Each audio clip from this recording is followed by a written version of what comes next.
Good morning, afternoon, evening, everyone, depending on what part of the world you're in. I'm Maria Volpe. I'm a professor at John Jay College of Criminal Justice at the City University of New York. These breakfasts or roundtables, as we call them, are co-hosted by the Association for Conflict Resolution of Greater New York and the City University of New York Dispute Resolution Center at John Jay College of Criminal Justice. Each month, these roundtables are organized and facilitated by a wonderful committee of colleagues, including Matthew Latimer, Nikki Borofsky, Chloe Choi, and Sherston Pugh. These sessions are recorded and they are posted online. Nikki will put the link in the chat. Feel free to watch this or other recordings whenever you're free. This is our 293rd gathering since 9/11 when I started these monthly gatherings, and we always met in person between 9/11 and the beginning of the pandemic in March 2020. Since April 2020, we've been virtual, and it's great that we can have colleagues from around the globe join us on a monthly basis. In the past, we always had to wait for everyone to come to New York to either be a speaker or to be part of our gathering. This morning, we are just so delighted to have John Paul Lederach with us. Each month, it's great that we can call on our colleagues to share with us timely, important, significant, exciting work that they've been doing. And John Paul, I'm thrilled that you're with us this morning. I know it's very, very early in California, so a double thanks to you for getting up super early to be here with us. I'm now going to turn it over to Nikki, who's going to more formally introduce John Paul, and then we will turn it over to John Paul. Nikki? Thank you so much, Maria, and thank you for everybody. Wanted to welcome greetings to friends and fellow travelers in the space of dialogue, dispute resolution, and transformation. Thank you so much for signing on from around the globe to join today's roundtable. We are really delighted to convene this community once again. It is my pleasure today to introduce John Paul Lederach, a figure whose work for over 4 decades has quietly reshaped how many of us think about the architecture of trust, movement, relationship, and change. In today's session, Reimagining Dialogue, he invites us to consider something counterintuitive, that the more transformative part of dialogue might not be what happens when we finally sit down together in instances like this, but everything that happens before, between, and after. This is a genius of dialogue that lies less in the convening and more in the cultivation, the movement, the circulation. I'm actually starting beekeeping classes in January. You can wish me luck. So you can imagine how delighted I was to hear that John Paul's recent essay talks about us flying like bees and threading like spiders, drawing from the natural world. He reminds us that enduring change, real resilient change, doesn't emerge from mass meetings alone, although they are important, and thank you for joining us for this one today. But it also emerges from thousands of small flights, from pollinating ideas, cross-pollinating, as we were talking about early in the session, from stitching together webs across difference, across geography and ideology, a strategic wandering that is anything but aimless. And I also thought it just offers a kind of poetic homage to Maria Volpe's instrumental role in founding what was originally called SPIDER, the Society of Professionals in Dispute Resolution. I just wanted to have a small note and thanks again to Maria for this ancestral arachnid of our present day community. It's a fitting metaphor, and especially today in this post-election moment in the US, when many of us are searching for hopeful threads and wondering, how do we create shared purpose in a time of profound polarization? How do we rebuild our broken circuitry and circulatory systems across neighborhoods, sectors, generations? John Paul has spent decades engaging precisely these questions. He is a practitioner scholar and has accompanied communities through long, often painful journeys across the world in Latin America, Africa, Asia, and beyond. He's the author of more than 30 books, The Moral Imagination, The Little Book of Conflict Transformation, and importantly, recently, The Pocket Guide for Facing Down a Civil War. And let's be clear, he's not just a one-note scholar. He is a poet, a potter, a podcaster, a woodworker. He has literally moved between words and woods, between shapes and sentences, between surface and soil. If you have not yet wandered through his amazing website, it is a living archive of his decades of work, his creations, his thoughts and resources, all essentially offered very free or low cost, which is one of his goals. And I encourage you to lose a couple of hours in exploring that resource. So whether you're a confirmed groupie or are about to discover John Paul for the first time, my hope is that today you will lean into the conversation and follow his invitation to imagine always.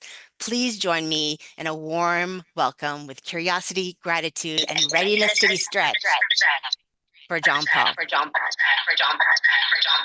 Woo. Thank you, Nikki. Yeah, I'm glad this is recorded, Nikki, because when I'm feeling low, I'm gonna go back and listen to that introduction. That made my whole week here. Thank you. And so great to see all of you. I can't move across screens to see multiple screens very easily, but I have noticed names and people that I'm familiar with, and it's great to be with you here. I apologize. This is pretty early morning. We're out. My wife and I are now in an intergenerational living place, so we're close to our grandkids and just getting established in kind of a new routine. So it's an early morning, and I've got early morning voice, which I hope doesn't grate too much on your ears wherever you may be located. Greatly appreciated this opportunity. I thought, from what I understand, that we may have a range of people. So I think Nikki did such a spectacular job that I don't need to say much more about my background. Maybe just to highlight that I've always considered myself a practitioner scholar. I've spent a lot of years directly engaged in initiatives and try to reflect on those in ways that are useful. In my writing, certainly. I think the key for me has always been that I've been very close to working most extensively with local communities that in many parts of the world have carried the brunt of a lot of violence and a lot of exclusion. And I'm not only inspired but deeply informed by those understandings and those people. So that gives rise to quite a range of things that I've been involved in, how I approach writing. And it's today I thought what I would do is just give you some reflections on a kind of a multi-decade way by which these ideas have been emergent but not always noticed, which is one of the things that I find quite often happens for so many of us. That we concentrate so much on the things that we do think are significant and important and develop the skills and the frameworks to do those, that we don't often take the time to notice what's happening alongside that. And sometimes that what I referred to in the moral imagination as serendipity, the discovery of things that you weren't in search of, popping up in a way that kind of captures your understanding and imagination and begins to open up new ways. And that's partly what I've been looking at these last few years. I hope that it goes into a book that I'm very, very slowly trying to develop. So I'll forward that I have a title, but not yet a book. And the title is The Hidden Powers of Going in Circles. And it's a part of kind of just the reflections about the actual nature of so much of my work, where the questions always seem to come back: is this making any difference? Is this with any capacity to actually impact things that we're working on? So with that as a background, let me tell you how slowly but surely I begin to notice how significant what I refer to now as a circulation approach, as compared to what I think is more dominant, which is some form of a convening approach. Convening, bringing together some form of representation in more face-to-face encounter and dialogue held and supported in that fashion remains, I think, not only the mainstay of much of our work. I still believe deeply in it. I believe deeply in gatherings and in conversation and exchanges. But I also have been deeply impacted by working for decades in settings of really violent conflict. And in those settings, there is what I would call a fragility to representation that we've never been fully able to understand and overcome. And that fragility of representation is when you're dealing with large numbers of people that are impacted, who gets to go into what dialogue? Who gets to represent who? And those become very challenging questions as we build toward, quotes, a table. They also become very challenging when you move from the table back to communities and back and forth and the things that happen with around those processes. So I've been trying to give deep thought to what it is that has actually been at the fore. In fact, I would make a case that maybe 80 to 90% of my work over these decades has actually been in a form of circulation, much more than the time spent in the actual engaged face-to-face dialogue that may be represented by what we in the mediation spaces would call, a session, a meeting, a table, if you're looking at, sort of national negotiations, et cetera. So let me start by a few examples without going into deep detail, because I think I do want to give time for you all to ask me questions around what really perplexes you about some of this. So one element that I have become very clear on is how much time I had to spend in the context where people are struggling with how to respond to the absolute negative powers of deep and very toxic polarization, over top of which cycles of open violence happen. And to stay safe, people have to pull back and away from all kinds of things. And so much of my work faced this question of how do you proceed to stitch a conversation when it's not possible, absolutely not possible, for people to meet. And of course, you get into, when you start asking that question and you go back to actual experiences that you've had, you realize how much time you spend trying to be very creative around something other than a direct, the purpose of bringing people into a direct conversation at a table. So my very early experience in that would have been in Nicaragua in the 1980s, middle of a war, working with a team that was from inside of Nicaragua. I was the only person from outside of the country. In the middle of a war, you soon discover that there's no such thing as just two sides fighting, even though the press kind of depicts who the opposition is and who the government might be. We had 7 different factions in the opposition that were located across 4 countries in their leadership. We had a very powerful and somewhat controlling Sandinista government early in its ages of coming into the revolution, run by a council, much wider council of people, very different viewpoints internal to them. And this little team of people had to find a way across the course of 3 to 4 years of just constantly moving in and out of conversations where nobody actually met directly. All of which eventually did lead to a more direct conversation and a negotiation. But the mainstay of the work was quiet, long, slow work, cross people, often intimate conversations. And a couple of characteristics that now looking back, I begin to notice. Going to where people lived, spending time in deep conversation about their lived experience and why it was that they had such sensitivity around certain issues and viewpoints.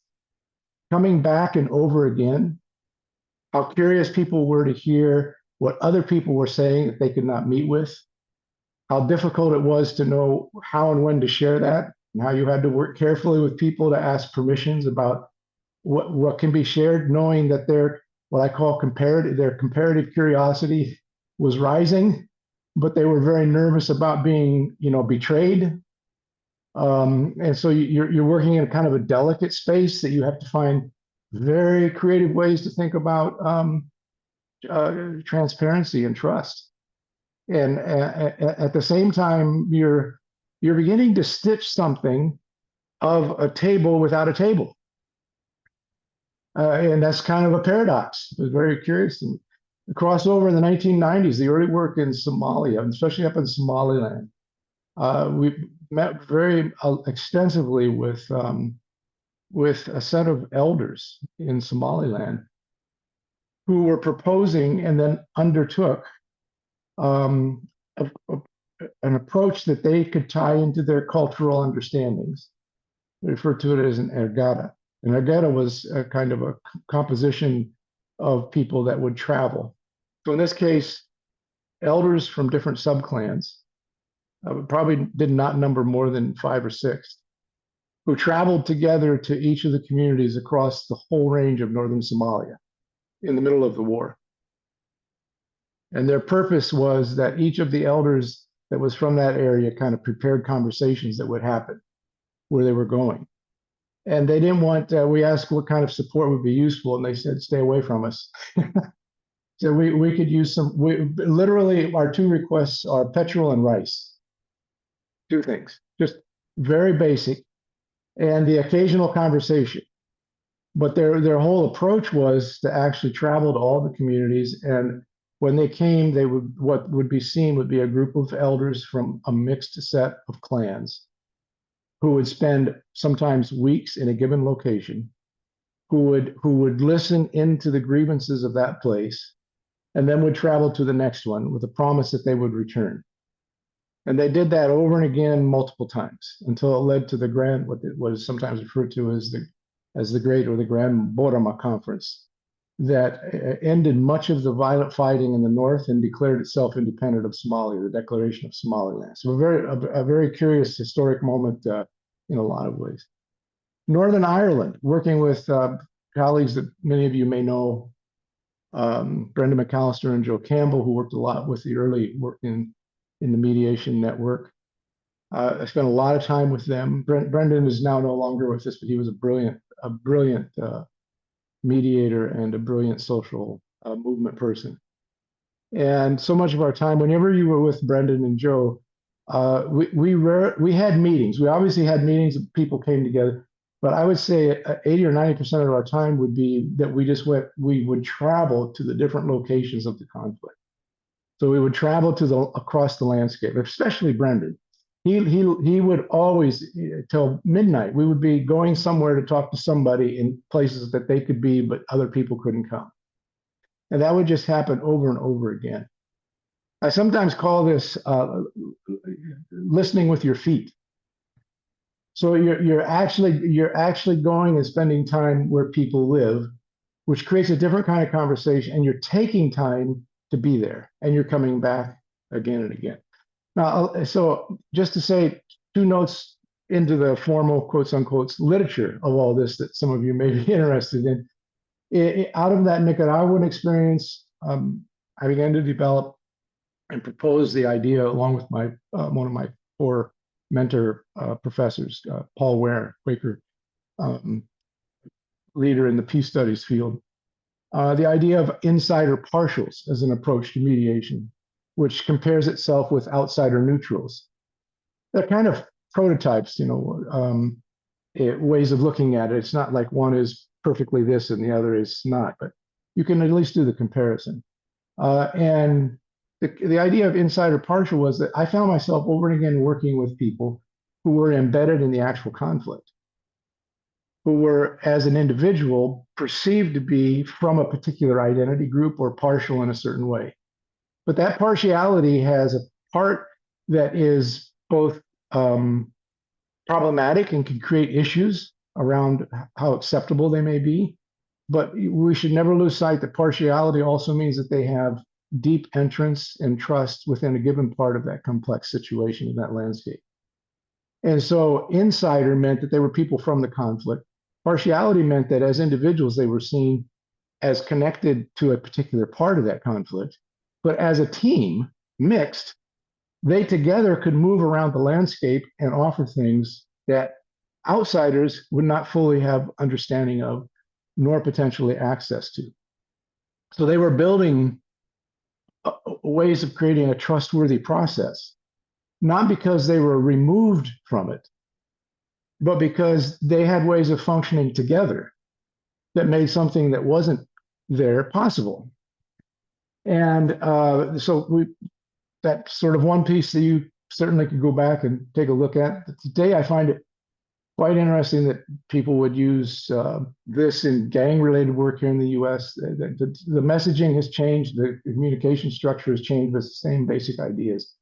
The notion of credible messengers, the notion of trusted messengers, sometimes it's referred to, this ability of people to be in a location and to move pretty fluidly with a set of relationships has a power that external in and out kinds of efforts don't always have. My probably greatest guide in much of this work early on was Adam Curl, a Quaker mediator out of London, the Quaker Peace and Service. He was on the team that did the early mediation in the Biafran War in Nigeria, just to give one point of reference. Adam wrote quite a bit. He was the first professor at the Bradford program on peace studies, an extraordinary person. I spent a lot of time with him in my early years because he was a reference point for me around how you do this kind of work. He had ideas that are not always proliferated widely in the field, but were very powerful for me. And one of those was his understanding of conciliation. He differentiated his work between mediation, which was more direct conversation, and convening of people into a conversation, and conciliation, which he tended to define as the preparatory work. And in particular, how one reduces, this is almost an exact quote from ways that he would talk about it with me. How do you reduce the psychological barriers such that people are capable of imagining a conversation with their enemy? That's a very hard, long, slow work. And he said it requires, and so this is the kind of term that he would use that was quite different. He said it requires befriending. And so the Old English verb befriend was a word that he preferred over ways that we might formally talk about our work to protect our professionalism in a lot of ways. But he was much more, and befriending for him, he's emphasized on a number of occasions, was about an actual commitment to friendships. And that friendships have this quality that you stay with people and that you are in a place where both a deep form of listening can happening and care and being alongside someone, but also the authenticity of honesty. And how do you get to that space that permits that to happen? And that's kind of how he imagined a lot of his work in settings of open violence. Now, at some point along all of this journey, I came across an article in another field of study.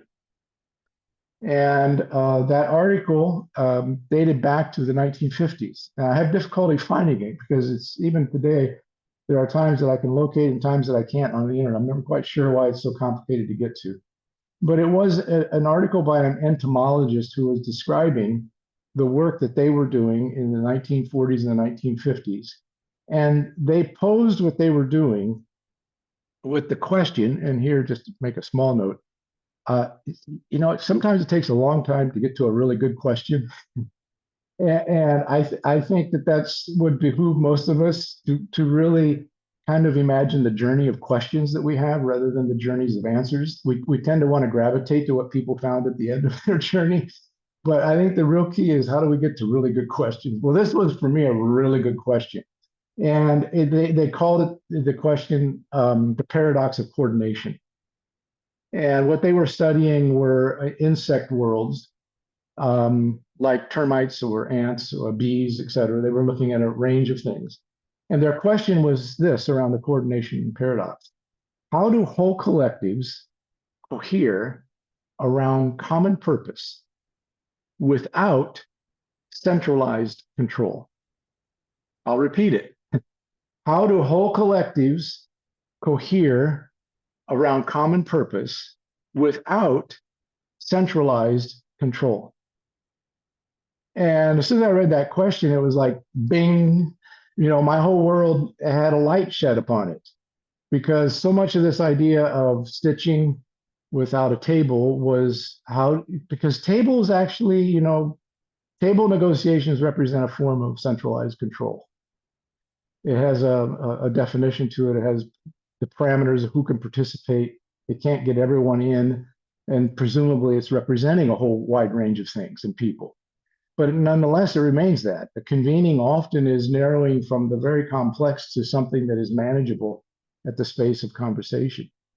Now, we may have experiments around the side. How do you bring together 300 people or 1,000 people? But this was a totally different question. It was, how do whole collectives do this without that being the case? And I thought, well, this has a kind of an avenue of inquiry that would be interesting.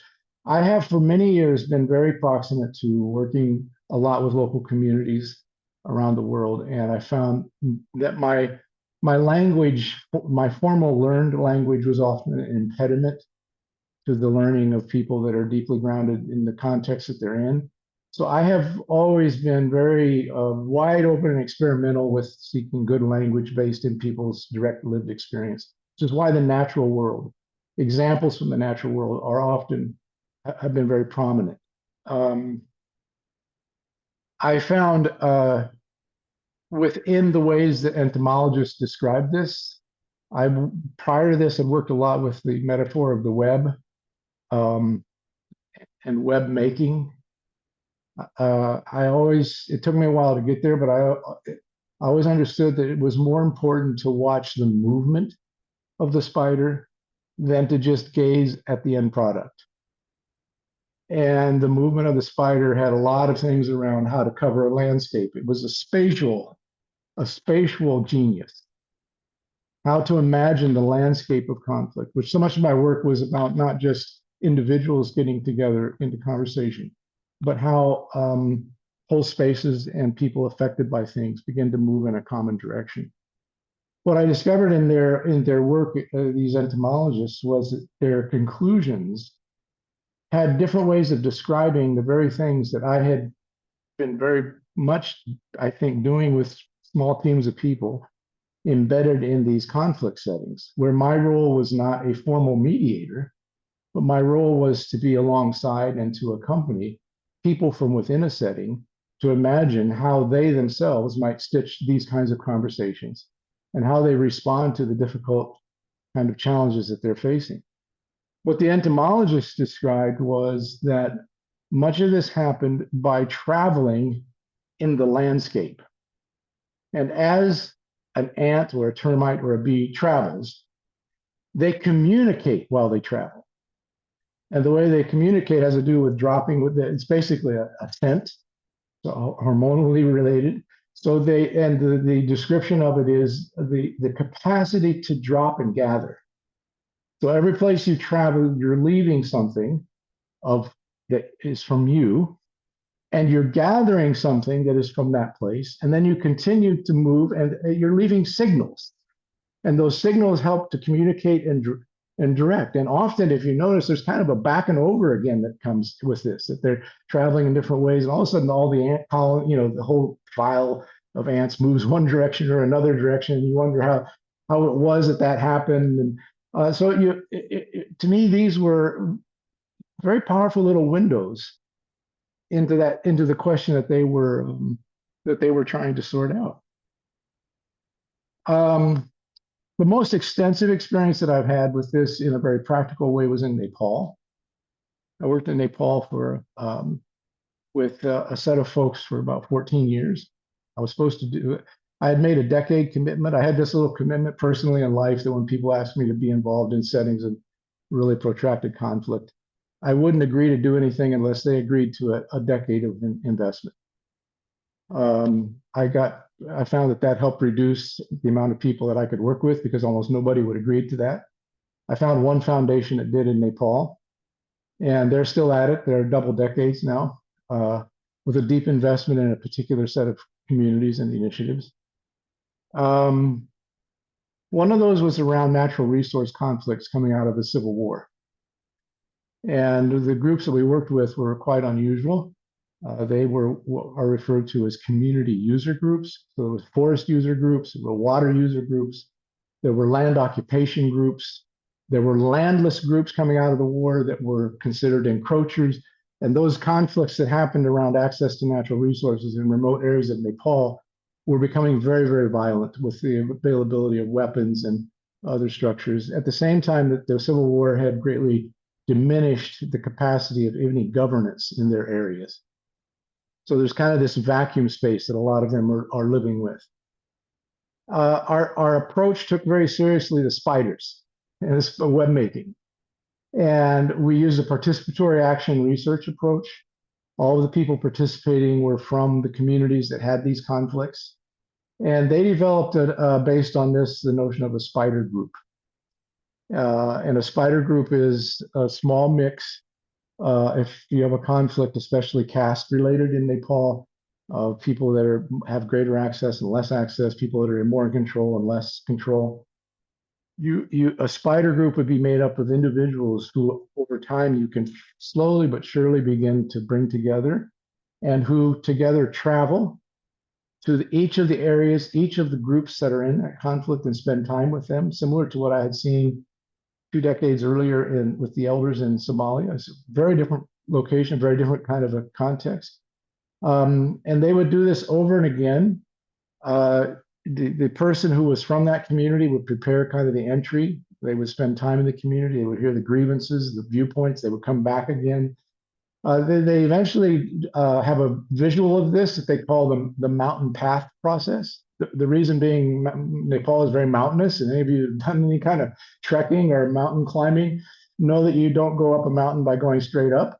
Well, you can try it, but the paths, if you're watching how people who have learned have traveled, those paths often weave back and forth to the degree where sometimes in Nepal, they come back almost to the point they were, but it's just slightly different location as they're going up. And that became for them a metaphor where every one of those big turns and twists had something to do about returning to the communities that were impacted, and slowly but surely creating a way that the pathway together could be defined. And that's what they refer to as the mountain path process. You can find them on their website. They're called these days the Natural NRCTC, the Natural Resource Conflict Transformation Group in Nepal. They have probably now worked toward a transformation of hundreds, I think maybe going on 400, large scale, long lasting, some of them 20-year conflicts in parts of the most remote areas across Nepal. And their approach is circulatory. They clearly bring together people into very large community meetings at some point in their process, but the vast majority of their work circulates back and forth across the landscape of where that conflict is located. So now these are all sort of small backgrounds. I want to segue forward to the last few years, where for both coming through COVID and out of that personal family situation, I have not been able to travel like I did in the earlier decades of my work. I'm much more limited in the ability to travel. And I've been focusing much more on a lot of requests that have been coming for how we respond to the situation that we're in here in the United States in particular. And was a part of a program that I had given support to and was working with closely from the foundation that I've been with, Humanity United, which was working toward mitigating political violence as we came through and on the other side of various electoral periods of time. I started getting a lot of requests from people who, on the one hand, wanted to know what we can learn from places around the world about mitigating violence when it begins to rear up in the communities where we live, and how we deal with this deep and very powerful and very toxic forms of polarization that we're seeing much more present in our social and political life.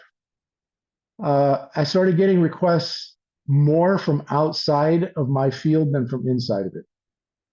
To me, which is an interesting question. It's not, I think, this kind of gathering already this morning, many of you have talked about, it's not that we don't have those curiosities, but I found it very interesting that so many of the requests came from people who absolutely didn't even know, were unfamiliar, with the exception of the big metaphor of conflict resolution. We're unfamiliar with much of the work that had been done for decades in peace building and the kinds of things that I had been engaged in. So I very seriously began to talk with them that I think that one of the things that we've not taken sufficient notice of is how broken our circulatory system has become due to the polarization. And the questions that I have had in most of the places that I've worked is that those are the kind of contexts that I'm actually in. And there are dynamics that come with that. And that it might be wiser to give consideration around what are the dynamics do to us and how do we respond creatively to it. And that creativity requires us not to think so much about some miraculous formula that's coming from outside, but is going to rise up from within the creativity that will emerge from where you live. And that where you live requires you to take one small step outside of your bubble of familiarity and comfort.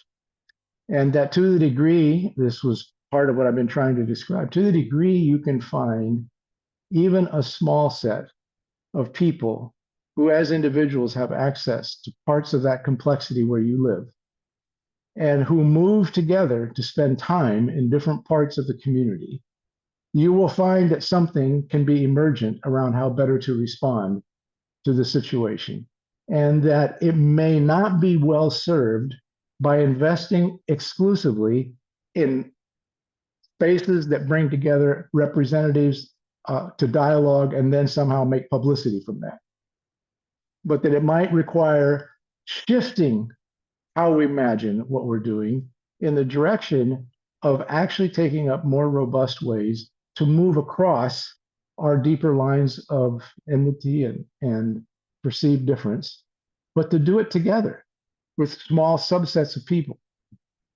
And so for the last while, most of my conversations, support, some podcasts have been with 4 or 5 sectors of work. One is the network of community foundations. What an extraordinary thing across our country. I don't know how much this is true of other places of people who may be on the line today, but in the US, there is a very interesting and quite significant set of people who work primarily from the basis of community foundations, but based at the level of counties or cities, local, with resources, and they are perplexed about how better to imagine and respond to the deep divisions that are happening within the places that they live and respond to. The second one that I found pretty significant, I've had a lot of requests from people that are in public health, both global and public health here in the US. How contentious almost all of our issues have become with reference to the deep divides and cultural wars that we're fighting over things that felt like were more commonly understood and held, as if you want that original metaphor, as a common purpose collectively.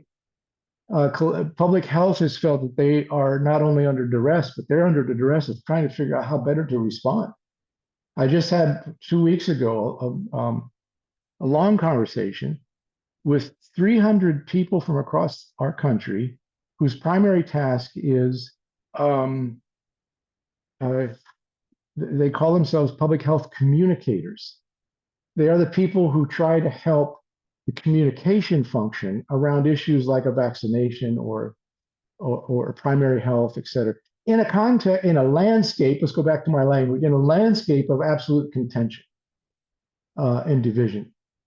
And they no longer can rely on the ways that they used to do that. It's just not possible in the same form. So what did we talk about? Well, we talked about circulation. We talked about trusted messengers, credible messengers. We talked about how there are many examples in my experience of working with global health, Guatemala, West Africa, where during periods of war, mobile nursing small clinics that could no longer be physically located would begin to travel, and how powerful it was that when you connected people working on peace building with people who were traveling, there were ways of creating both understanding and relationships that would not have otherwise been possible. How places like the Carter Center were involved in things like, how do you achieve a ceasefire for vaccination program? And so there are these interesting linkages that internationally at times have been done, but that's never been thought about with reference to a context like, how do we do that here in the US in our own communities? And so while the tendency could easily be that you convene people to do something, or that you use your older models, what I found to be the most robust conversations were when people suddenly had a light bulb around the idea of a circulation approach, how we might imagine moving across our landscape, how we might do that with unusual sets of people, and how it's not just the quality of the content, but it's the quality of the relationships that will make a difference with reference to how meaning is made when meaning itself is so deeply contested. And I think that's a lot of what we're working with. I found this to also be true in the area of local journalism. I've been getting more conversation with people that are really impacted with how much local journalism is not only being reduced, but how it has to reimagine itself. And what direction will that go? And what will it mean? I've been doing more engagement with people that are in what I would call kind of the democracy promoters, either election protection or a whole range of ways to increase participation, to much more robust ways in which dialogue is needed for the purpose of looking very carefully at local democracy. What I've found fascinating is two things. One, we sometimes call these adjacent kind of sectors or movements. I actually find them so siloed that it was stunning. I think we have become really extraordinary, and I think a small note to all of us on this call, please imagine one step beyond what you typically do. Imagine yourself having something that's been gifted to you for the work that you do. It may be divorce mediation, it may be, local that has been a gift. Now imagine what you should do with that precious gift for the reference to the social context that you're in. And imagine that it may not be in the form that you do it normally. How do you come alongside people and spaces and opportunities in order to invest them with something that has a transformative quality for a wider whole? And I think that has a lot to do with having an imagination about circulation, and not just an imagination about the particular skills of a thing that we do, which we will continue to do and will be significant. But I think that has been, to me, quite powerful. So that would be one of the calls that I would make. How do we imagine what we've been gifted as a way to really engage with making a difference in these contexts that are so significant and so divided at this moment in our country and in so many places? Because I think, so one of the things that I found from this circulation approach, I'm going to mention 3 or 4, I'm going to stop, and hopefully you all can ask whatever questions you'd like. The first, I think circulation helps us imagine more powerfully what entry and moving across a landscape of conflict really requires and means. And when we tend to do it, and I don't want to get into too deep of a back and forth, because I don't see these as exclusionary opposition. But when we tend to do it in a narrow way, that somehow the only resource that's possible for entry are people who are not connected and are from outside, kind of a neutral, outside neutral approach. Granted that has often been a very powerful way to help situations, but it can also be very narrowing about the extraordinary resources that exist within a conflict, and how many people, especially when it's a social, how many people are looking for a better way to be engaged with the places they care about. And how do we come alongside of those? So I think there's something in circulation that has an imagination about entry that's different than what we might typically think about. The second is, I think that it has this notion, so I come back to all the years that I've worked, how significant the idea of coming alongside people, how much it is more about accompaniment than some sort of specialized expertise that is delivered. How to stay with core relationships over a longer period of time. How to take a secondary place of visibility where you introduce mediative capacity rather than a primary place of visibility where you are the mediator. And to reimagine mediation as a process filled with all kinds of interesting contributions, but not necessarily having to posit it on the shoulders of one or two people that carry that. How that becomes invested in the institutions and in the capacities of people where they live. This to me has been very powerful, to imagine much of the work as accompaniment or coming alongside, rather than imagining the work as being the bridge between the convener and the holder of the table. The third is, I think circulation is, for me, one of the deepest and most surprising elements was how much it actually makes impact on what I would call collective empathy or collective compassion. I think the depolarization drives us to be empathetic only with those that we're close to who we feel are suffering and have been aggrieved. And that part of the real shift that has to happen is the capacity of curiosity about the experiences of others and the capacity to have ways in which that translates toward collective empathy, collective compassion.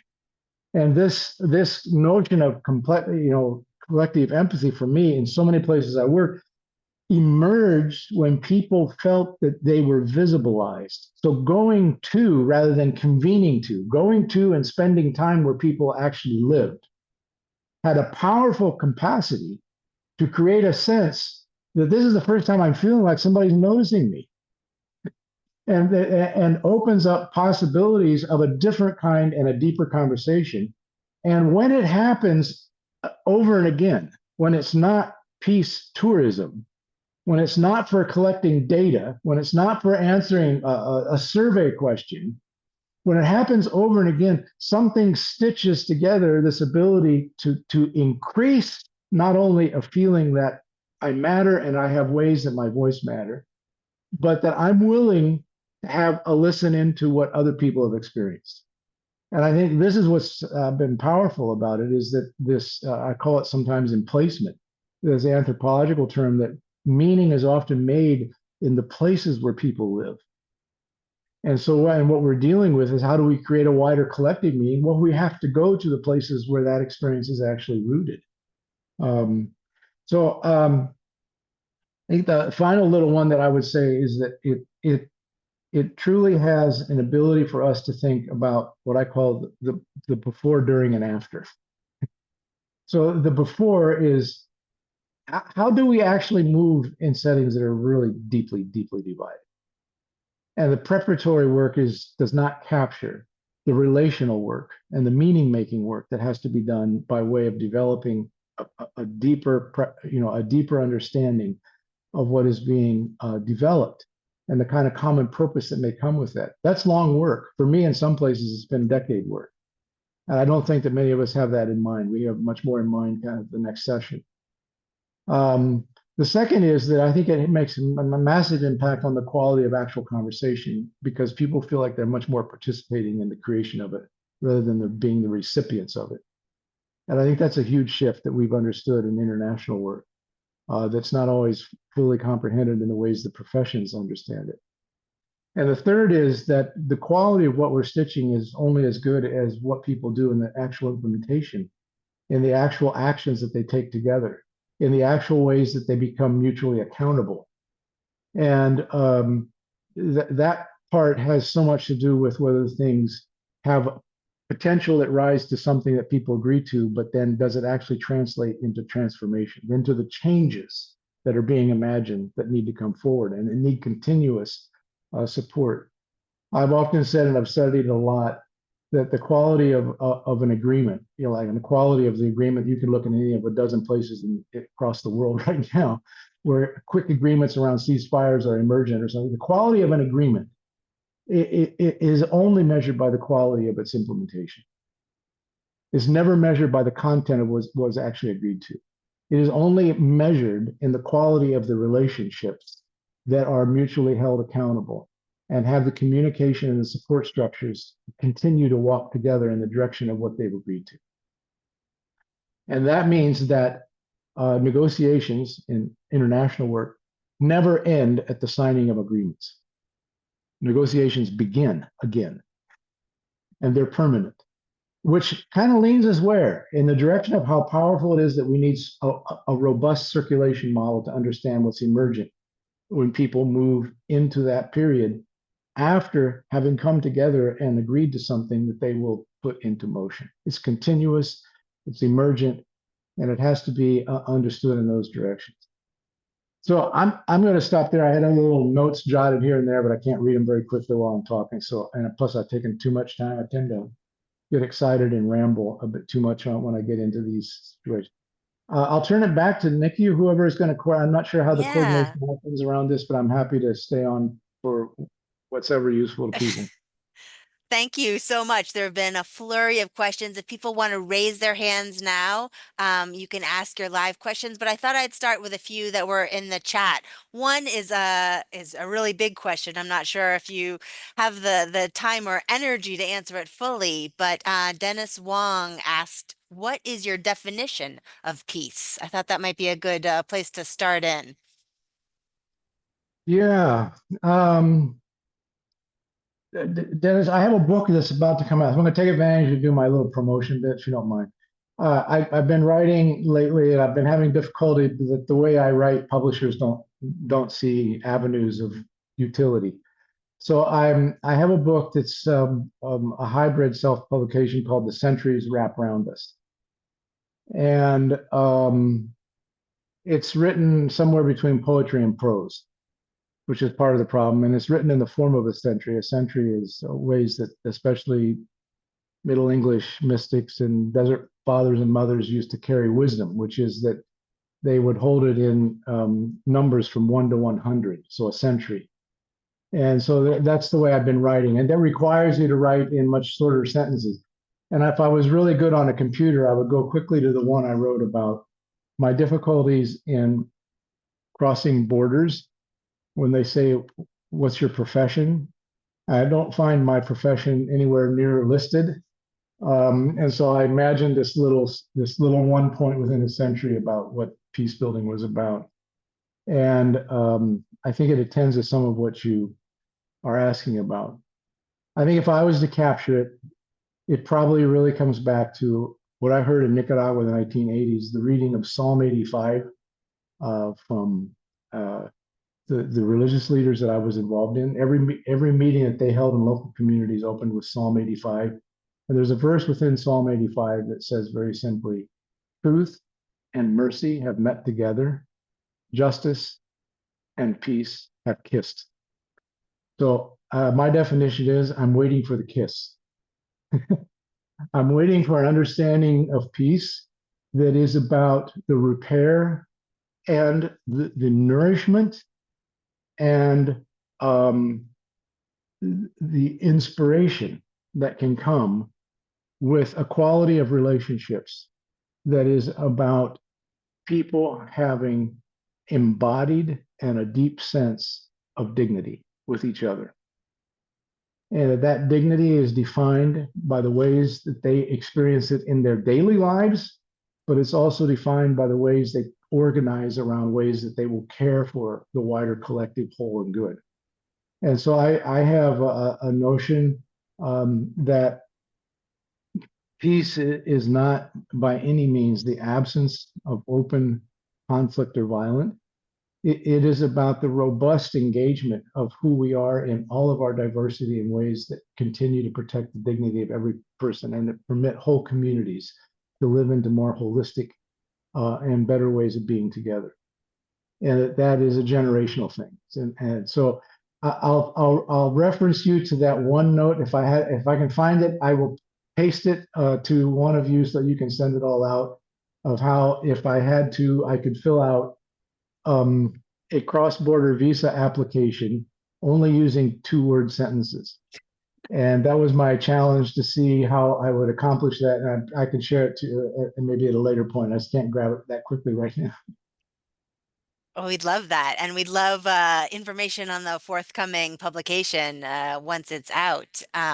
Within weeks, and it will be. You'll need to navigate probably to my website for one of the announcement points, but I'll be glad to send it to this set of folks just to see if you uh, can grab it. Absolutely. And I've joined your website newsletter, so I suggest others do it well. It's just a beautiful resource. And to further develop your response, there are poems there, there's music, there's woodworking, pottery, all kinds of very robust interpretations of, I think, what you understand peace to be. Let's change it up, and Evelyn, would you like to ask your question live? Say yes. Yes, hello. Thank you for everything. I was struck by two things. One is I'll go to the latest where you talk about crossing borders and not knowing how to define yourself. And what we have been working on is peace professionalism, but not peace professionalism focused on skills alone, very much also the accompaniment values aspect of it that has, we believe, been probably sidelined over time. So the other one was just the accompaniment, and I won't take much time, but it reminded me of, I worked with the Canadian International Development Agency, and one of the initiatives was the riparian countries around the Nile, many of whom were at war with each other. And a process that was developed by a colleague of mine, how to bring those countries together. And I have no idea if you're interested in this, maybe as a sideline by email or something, I could tell you about that, because I believe it's a really interesting bureaucratic example of how your process was in fact put into practice. Well, that's brilliant. Yeah, accompaniment so as a word, it has such an interesting etymology. Pon is with, and pan, bread. So it has kind of the notion of sharing nourishment together, sharing the essence of life together, to being alongside. And I think there's a very powerful. I'd love to hear the example, so please do send it on, maybe to all of us. It'd be interesting to hear. Thank you so much. Janet, would you like to ask the next question?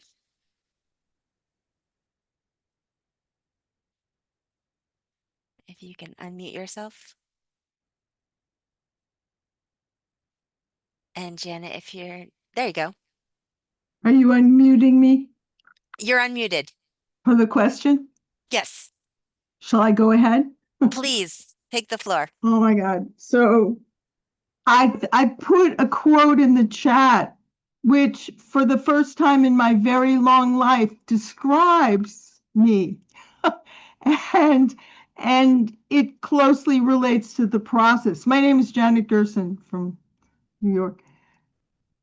And the quote is from Moral Imagination, page 122. Artists live an everyday ontology built on three pillars: an insatiable curiosity, constant invention, and attentive critique. They learn from everything and everyone, but never stop creating. I cried. No one has ever named that. And as you say, I've never had a job or been able to find a classified listing that I could fit into. So this whole, I'm working on an ecological relational paradigm for peace, because the paradigms for peace the ways we go about working on it don't grasp what social scientists call the super wicked challenges. And that you remind me of Adam Curl's image of the Hydra, which is the same thing said, decades ago. So anyway, I'm just thrilled with this, because how do you name the amorphous?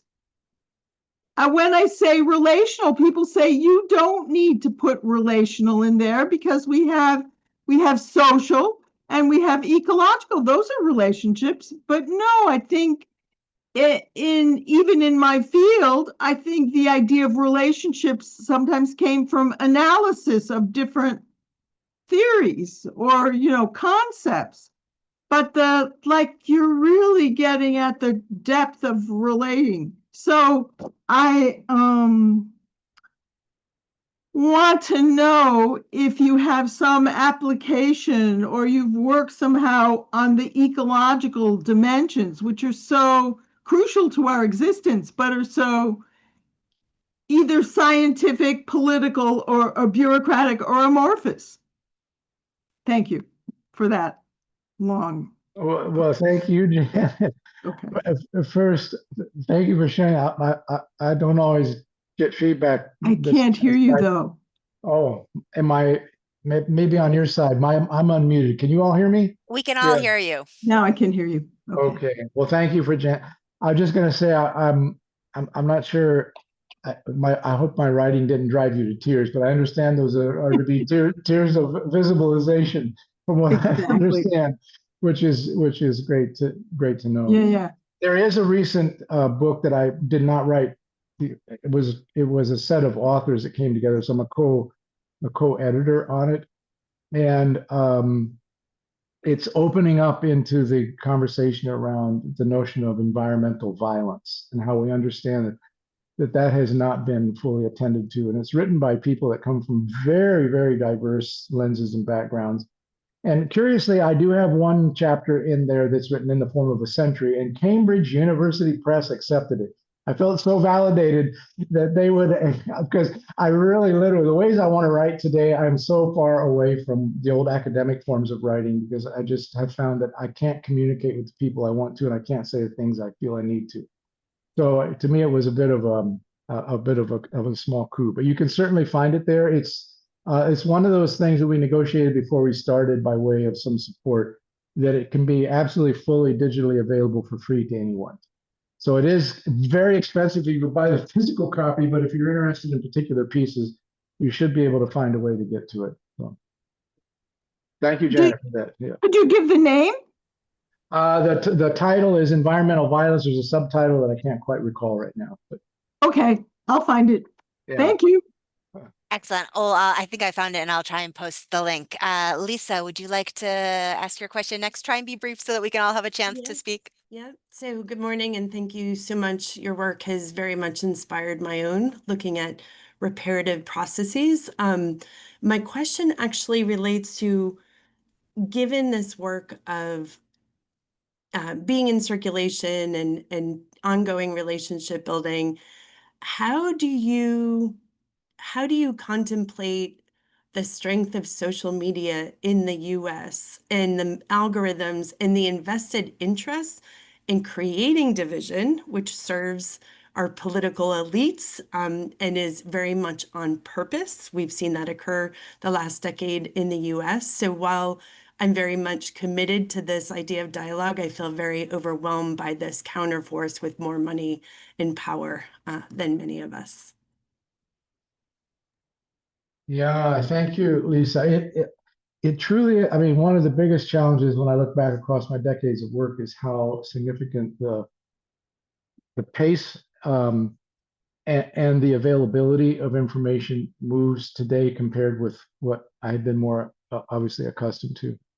And it's massively challenging. It's not just a question of how algorithms are controlled in certain ways for certain purposes, but it's also the simultaneity with which everything is available to us. And then how hard it is, depending on which community of meaning you are attached to or associated with, how much that's tied into retaining really deep divisions and in overwhelming ways. So let me say that some of the work that I'm doing with people, intergenerationally, which I think is one of the big things that I have committed myself to, and it's really significant, is how do we create better intergenerational conversation and accompaniment, mutual accompaniment. And one of those areas in particular around local journalism is that people who are in local journalism, but who are also simultaneously more placed in the digital world than in a place-based location. So that's one of my areas of challenge. So much of my work, when I use the word emplacement, is about working in places where people actually live. There's kind of a place-based component to it. But a lot of the challenges that these folks that I'm in conversation with has been around how do we imagine the questions of meaning making when you're in this digital media spaces that are moving rapidly simultaneously and often with purposes that are not just counter but are ugly in terms of their ultimate horizon and directionality. One of those people has been Jen Brandel. If you want to look her up in whatever way you can go, she's an interesting writer who comes out of journalism, and she has been working at reimagining journalistic spaces that attend to some of this. She had this. One of our conversations has been around the interesting combination of meaning by way of triangulation and moving to more of a model of hexagonal. So I won't go into detail on this, but I'm absolutely fascinated. So typically triangulation is that we triangulate truth by having several viewpoints that pinpoint how we come to that same conclusion from different vantage points and repetition. In science, it's about repeating the same things so you can see if you got the same kinds of ways. But triangulation is actually about having different vantage points by which you come together on what something may mean by traversing it through different lenses, ways of associating meaning and understanding it. Hexagonal, in the way that Jen is describing it, is very close to the notion of moving across multiple ways and sets of people that are using some form internally of gaining meaning. So it's people, and she's using it in part because, for lack of a better term, digital nomads, people that are actually moving pretty rapidly, quickly, and almost exclusively in digital spaces. She is trying to understand how you create the stitching, the literal stitching and the fluidity of pinpointing common and collective meaning in spaces that are imagined to actually destroy that. And so she came up with this notion of hexagonal people, that you watch for people that are moving across more than one set of things that are happening, and that with those there can be investment into ways that you may have capacity to impact some of this craziness that happens in our digital world. This is not an area of expertise. My colleague Lisa Shirk at the University of Notre Dame now has been doing a lot of work on this, and I think there are some spaces within our wider field of peace and conflict studies that you can find some really significantly advanced ways that the big question is, this is going to be with us. How do we help shift it away from things that are very harmful and toward things that can be more constructive?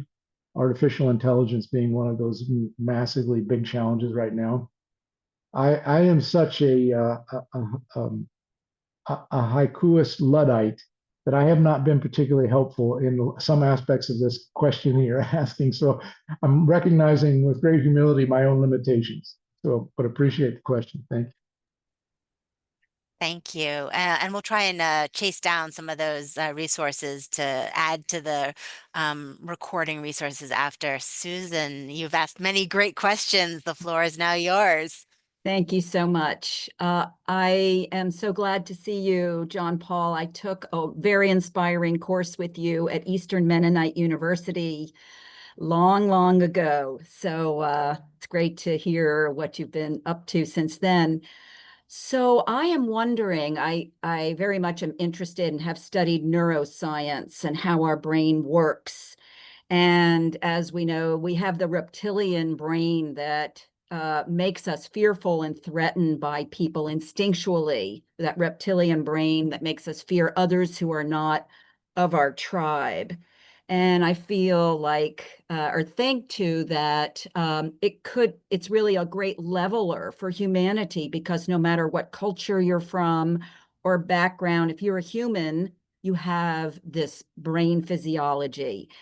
And I'm wondering if you have incorporated that in any way, because I think even stating that and making that very explicit with groups to know that it is not a choice to reject and fear, at least initially, but it's something that happens to us as humans. And I'm just wondering what you think about that.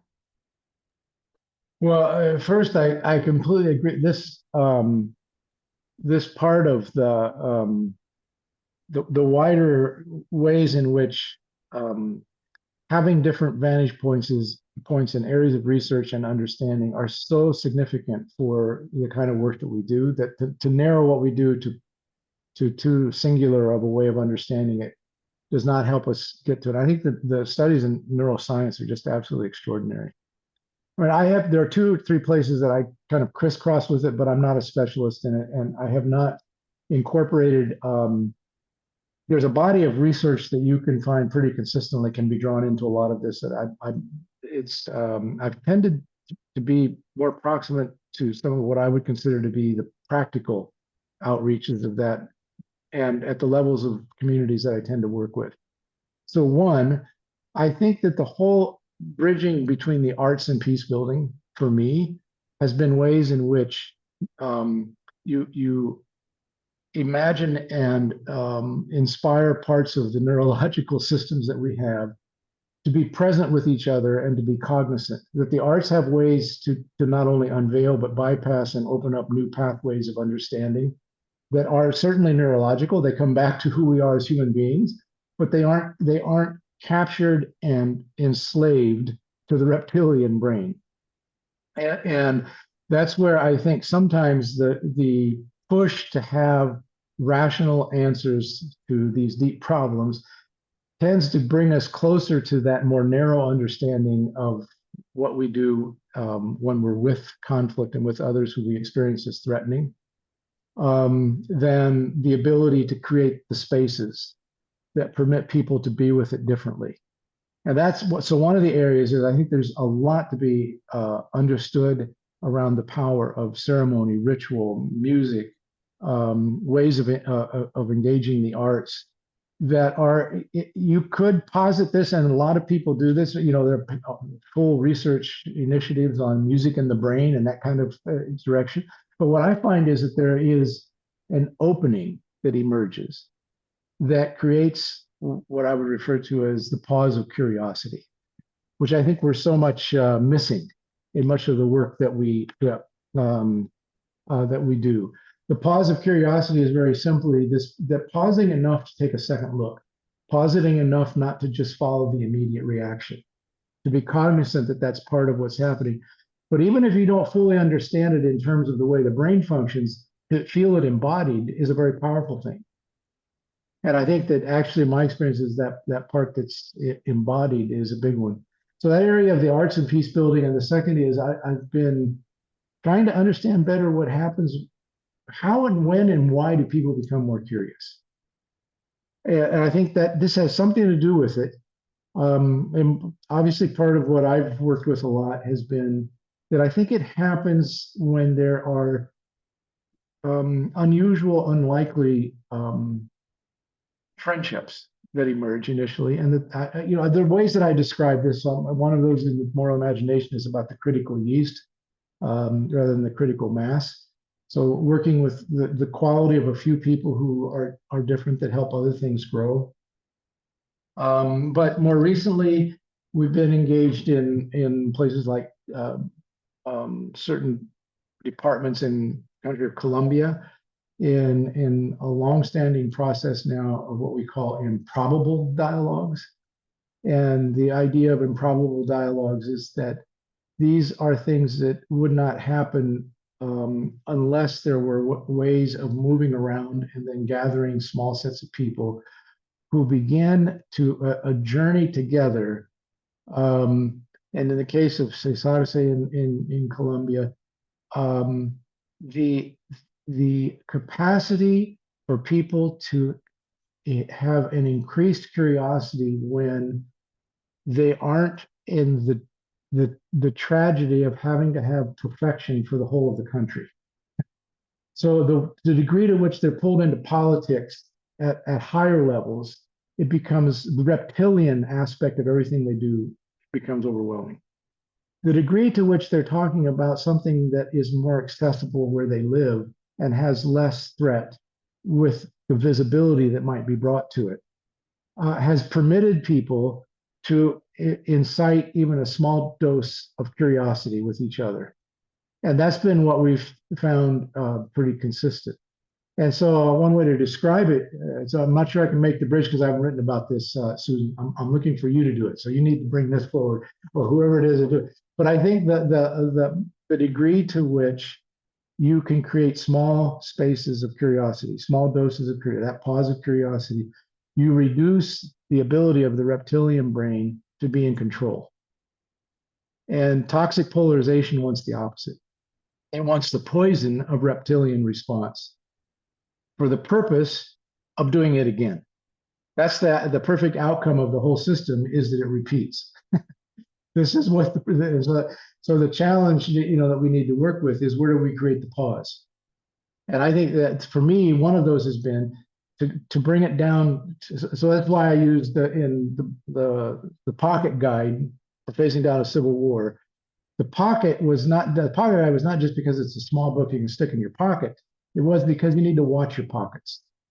You need to be more engaged where you live, and you need to think more carefully. Many of the places I worked, they began with simple questions. Let's sit together to see what we know. Let's sit together to see who we know, and that creates a small dose of curiosity. And I think that actually has a direct impact on how powerful or controlling the reptilian response might be at a given moment. Those are at least my experiences with it. So I don't know if that's helpful to you or not. I look forward to what you write about it at some point. Excellent. Thank you. And I just put a link to the pocket guide for facing down a civil war in the chat for anybody that's interested. Timothy, we have a little more time for your question. Thanks very much. Hey, John Paul. I was just doing the math and realizing that we met 36 years ago. But anyway, you're speaking about curiosity takes me back to a conference in DC together. It's got to be 25 years ago now. We were at AED. It was the Cadre Symposium Special Ed Dispute Resolution. But I'm wondering if you might revisit, or in fact recite, one of the things that brought the house down at that conference was Langston Hughes. When you recited Dreams at that conference, and it's stuck with me for a long time in terms of spurring the sense of possibility, the sense of determination.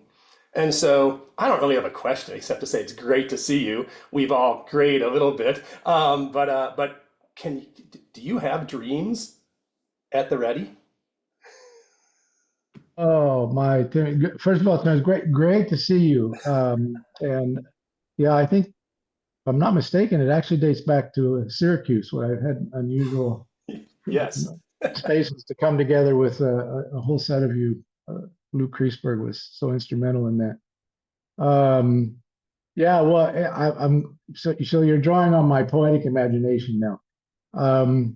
First, let me say that very unusual for me in the last period. I had a very short trip to Bogota at the request of the president of the Supreme Court in Colombia for the commemoration of the 40th anniversary, which is today, of the taking of the Palace of Justice, which was one of the most horrific incidences in Colombia.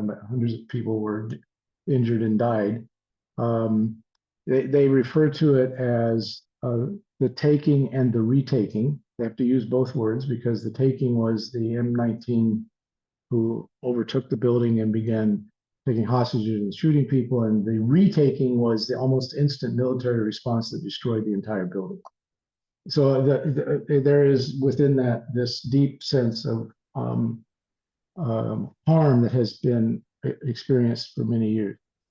The reason I'm saying this is that I played a bit with the word commemoration in my conversation and the talk that we had.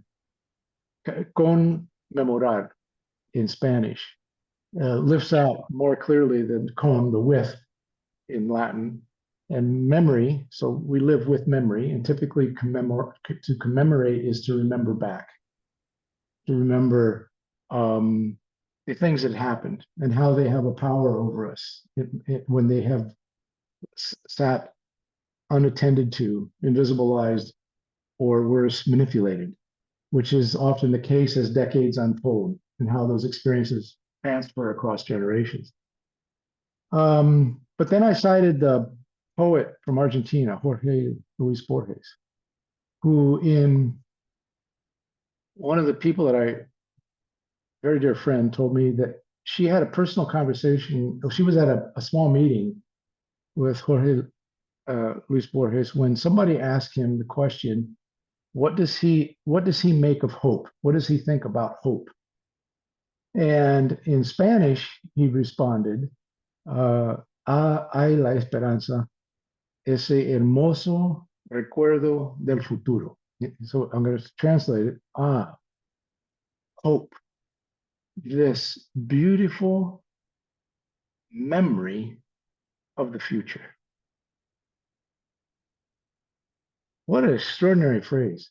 Conmemorar can also mean that we remember the future, that we remember who we are engaged and what legacy we're planning to live, that we can imagine those things that we hope to build toward, that we can remember, even in the worst of times, that that's why we get up and continue to work at the things that we do. And so this brings me full circle back to Langston Hughes. So you gave me the opportunity, I might as well take it. Langston Hughes was an extraordinary poet, African American. He wrote a volume of poetry that came out of the late 1920s into the early 30s. He wrote that volume of poetry, which is titled The Dreamkeeper. He wrote that volume of poetry to children, so that the poems would be memorable, memorizable, held in a way that they would not be difficult to carry, right? And you have to think in our country what that time period might have felt like. Late 20s and into the 30s, from an African American poet on the rise in his early days of writing, and how it was that somebody would dedicate themselves to writing to the children. The Dreamkeeper, the poem, it basically it starts with the line, "Bring me your dreams. Bring me your dreams, you dreamers. Bring me your heart melodies, that I may wrap them in a blue cloud cloth, away from the too cold fingers of the world." I get kind of shivers when I repeat it, but bring me your dreams, you dreamers. So this is the Dreamkeeper. So I think one of the most powerful things that we do in spaces like this is that we remind each other that we're dream keepers. That we remind ourselves that we need to remember the future that we're trying to move into, that we're trying to build, and that we do it as a legacy, I think, as a legacy into those generations that will follow. And that was precisely what the Dreamkeeper volume was about. Langston Hughes was an extraordinary personality, an extraordinary writer, and I think that his words have remained very powerful for me. I've often said of our wider field that we think the people who are the poets that are engaged in this kind of capacity are at the far edge of the actual work that we do, and I actually think they're at the very center of it. Because I think the kind of situations we face require us to have that capacity to continuously renew what it is that we're really about and what it is that we're trying to walk toward. So anyway, thanks for bringing that back up, Tim. Thanks, John Paul. Wow.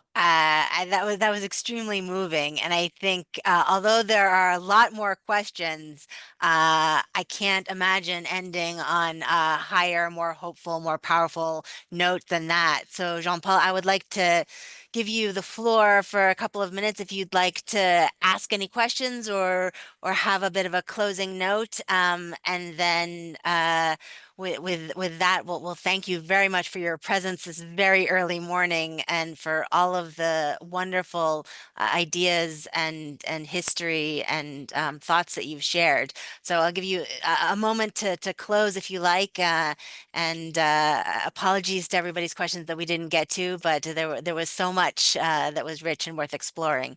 Jean Paul, would you like to have a moment for the last word? Yeah, no, so I don't know what to say in the last word except appreciation for all of you and to keep at it.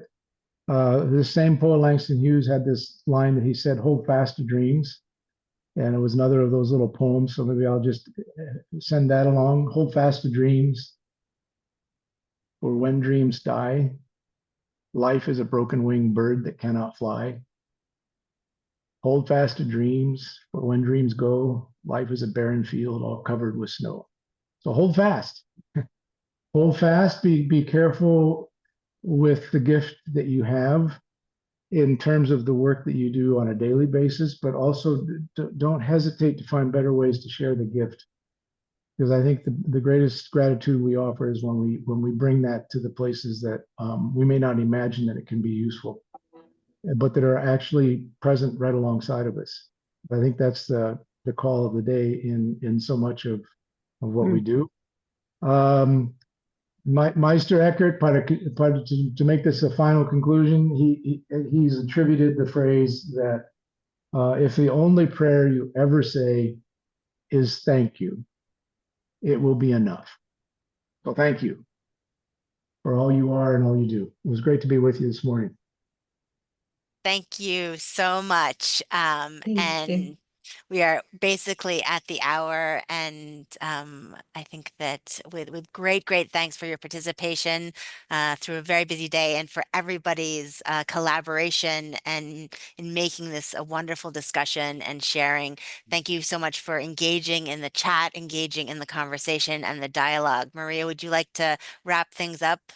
Absolutely. I just want to add to everyone's gratitude for everything that you've done, John Paul. You've enlightened us all this morning, and it's so inspirational for us to leave this session and begin anew, continue your work, and circulate. I love that. It's just so refreshing. Thank you, John Paul. Appreciate it. Excellent. And with that, we are concluding the session. Next month. We will have Peter Coleman from Columbia University talk about his new work on conflict intelligence. So with that, we are going to turn off the recording. And